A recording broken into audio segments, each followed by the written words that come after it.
When I was growing up in the manse, you cannot imagine all the places that we were required to say grace. Some of those experiences most embarrassing in the middle of a crowd or a McDonald's. That was rare. I shouldn't actually say that. My family never went to McDonald's. But it didn't matter where we were saying grace. Johnny Appleseed, for health and strength. And then there was an excerpt from this psalm. The eyes of all wait upon thee, O Lord, and thou givest them their meat in due season. My 92-year-old uncle, who I visited about 3 weeks back, is seriously into dementia. But he still opens every meal up with those words. There was a time when I think we had a deeper appreciation of our dependence on the planet, and like somebody I'm going to quote later this morning says, most of our children and youth can identify up to 100 logos of multinational stores, vendors, yet have a hard time identifying 10 plants. That actually isn't just sad, that's actually frightening. And I guess as I was thinking about it, I thought, it's really interesting. The number of youth, and it was all of us in the 40s and 50s and 60s, not all of us, in our Sunday school lesson, were told the story of Jesus, but we were not, I don't think, told the story of plants and trees and animals. And so I think that this tradition that focused for so long on Father in the sky does need to take some responsibility, because it was very much responsible for shaping the culture, for a culture that may not be so connected to the natural world. So I'm going to read an excerpt from Psalm 104, and then I'm going to share with you some words from other people. And in between each of these reflections, I've invited Tom and Conrad to provide some time for meditation, some quiet, some music, some musings on your part. You set the earth on its foundations so that it shall never be shaken. You cover it with the deep as with a garment. The waters stood above the mountains. You make springs gush forth in the valleys. They flow between the hills, giving drink to every wild animal. The wild asses quench their thirst. By the streams, the birds of the air have their habitation. They sing among the branches, or they eat snakes. From your lofty abode, you water the mountains. The earth is satisfied with the fruit of your work. You cause the grass to grow for the cattle and plants for people to use, to bring forth food from the earth and wine to gladden the human heart, oil to make the face shine, and bread to strengthen the human heart.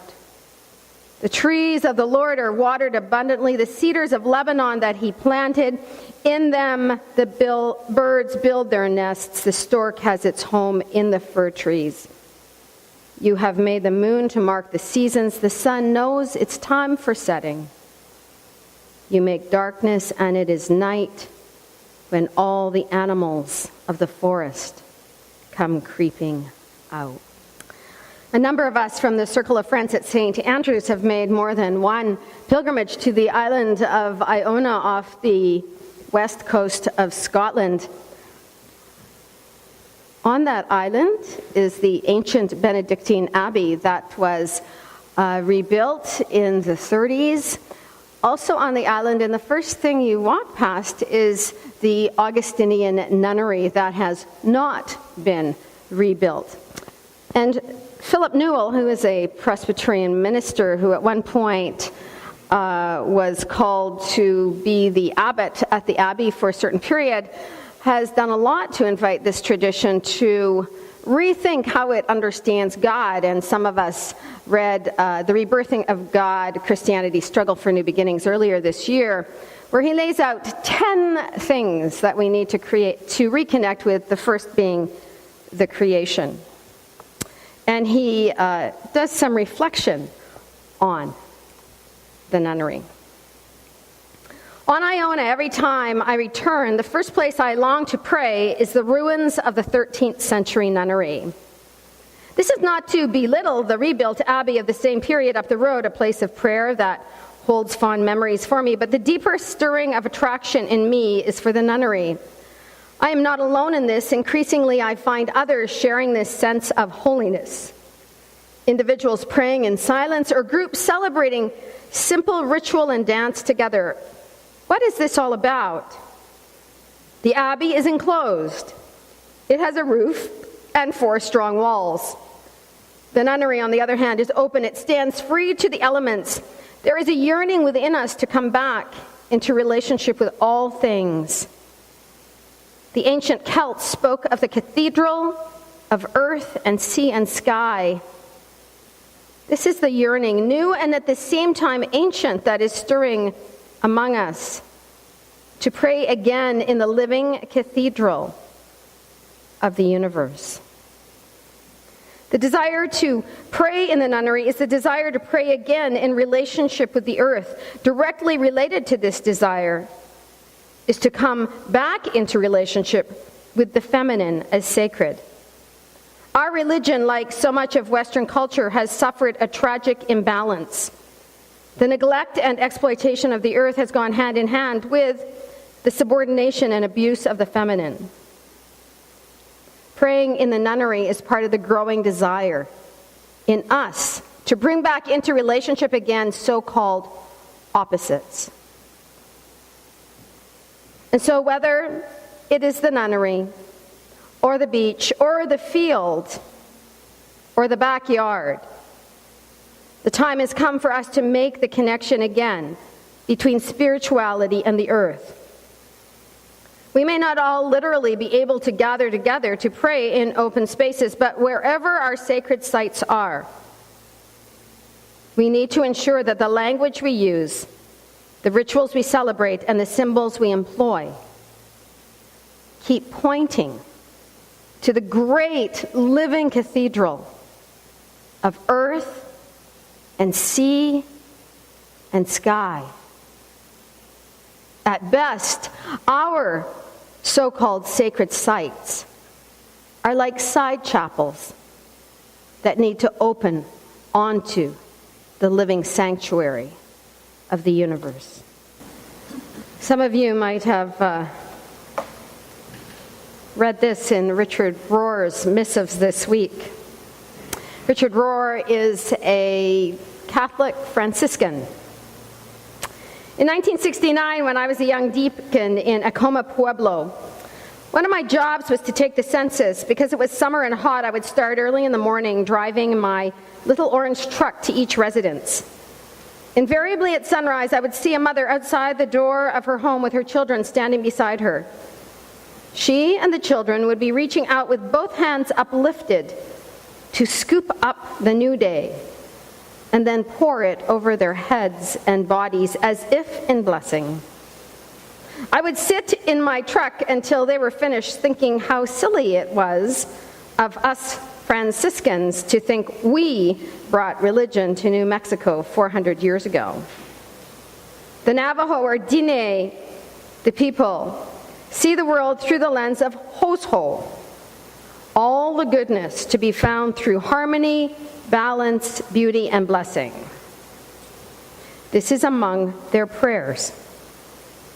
In beauty, I walk. With beauty before me, I walk. With beauty behind me, I walk. With beauty above me, I walk. With beauty all around me, I walk. It has become beauty again. I listened to a podcast entitled On Being. I highly recommend it. The interviewer is Krista Tippett, and it is sponsored by the John Templeton Foundation.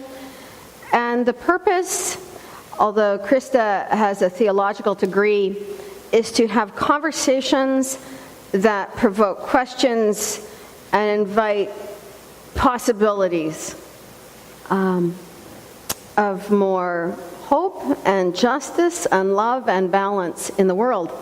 And the other day, I listened to an interview that Krista had with a woman whose name is Robin Wall Kimmerer, who is an Indigenous woman, and I'm not going to say the tribe right, and I'm sorry I didn't write it down. It starts with P. She grew up in upstate New York. Anyway, the question that she wrestles with is, why is the world so beautiful? The story of, at the age of 18, when she entered forestry school, telling them that the reason that she wanted to study botany is because she wanted to know why asters and goldenrod looked so beautiful together. And the two plants,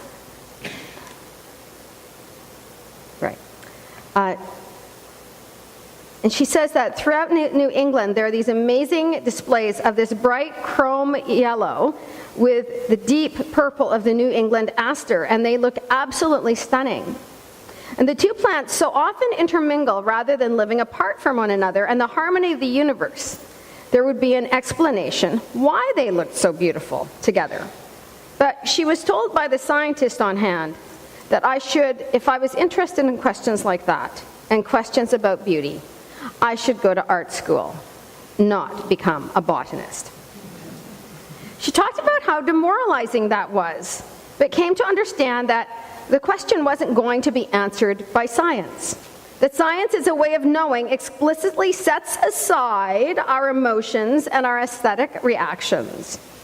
We have to analyze things as if they were just pure material and not matter and spirit together. And yes, it turns out there's a very good biophysical explanation for why those plants grow together. So it's a matter of aesthetics and it's a matter of ecology. Those complementary colors of purple and gold together, being opposites on the color wheel, they're so vivid they actually attract far more pollinators than if they grew apart from one another. So each of those plants benefits by combining its beauty with the beauty of the other. And that's a question, she says, that science can address, but artists can address it as well. And she says, I just keep thinking and asking, why is the world so beautiful? And she worries that children can recognize 100 corporate logos and fewer than 10 plants. In talking with, this is a quote from her, in talking with my environment students, they wholeheartedly agree that they love the earth. But when I ask them the question, does the earth love you back? There's a great deal of hesitation and reluctance. I don't know, they say. Are we allowed to talk about that? She says that would mean that the earth has agency and that I was not an anonymous little blip on the landscape, that I was known by my home and my place. So it's a very challenging notion, she says, and I bring it to my garden every day and think about the way that when we as human people demonstrate our love for one another, it is in ways that I find very much analogous to our love to the way that the earth takes care of us. When we love somebody, we put their well-being at the top of the list, and we want to feed them well. We want to nurture them, we want to teach them, we want to bring beauty into their lives, we want to make them comfortable and safe and happy. That's how I demonstrate, in part, love to my family. And that's just what I feel in the garden, as the earth loves us back in beans and corn and strawberries. Food could be bad, it could be bland and boring, but it isn't. there are these wonderful gifts that the plant beings, to my mind, have shared with us. And it's a really liberating idea to think that the earth could love us back. But it's also the notion that it opens the notion of reciprocity. That with that love and regard for the earth comes a real, deep responsibility. So Robin shared that in her language, there are only, so for example, we do this differently in English, so let's talk about French, right? That makes it easier, right? So in French you have male and female, right? Le for male, la for female. And we do, and so even objects are male or female. English is different again. Within her native language, there are two distinctions. One is animate, one is inanimate.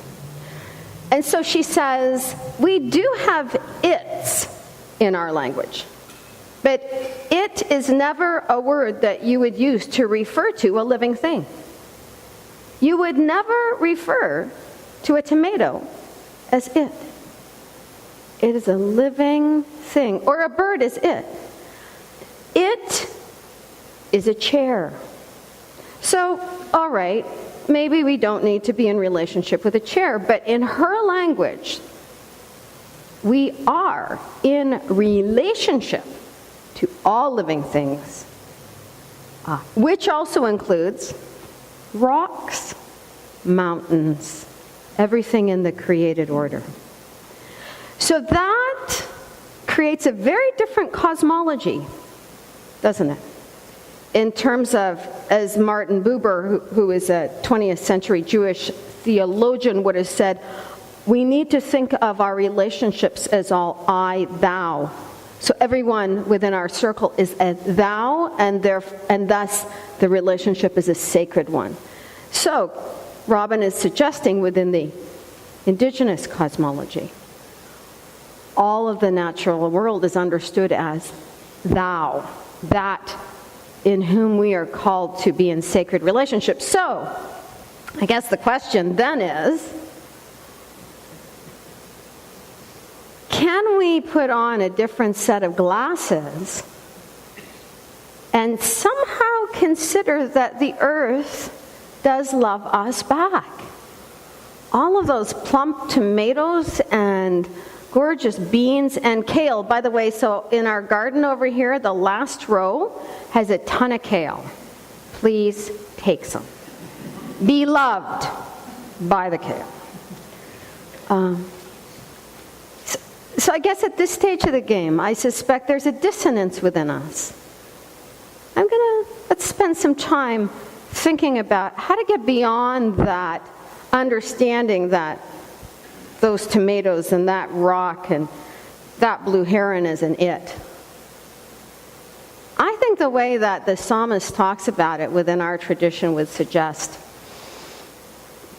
that we are called to be in balance in relationship with one another. And I wanted to also just say, for those of you who are unable to make the distance to the beach or a cottage or a cross-country trip, you can make the distance to a tree. And consider the trees in your life that on hot summer days you have lounged under, and they have provided you with everything you need. And maybe we can call that love.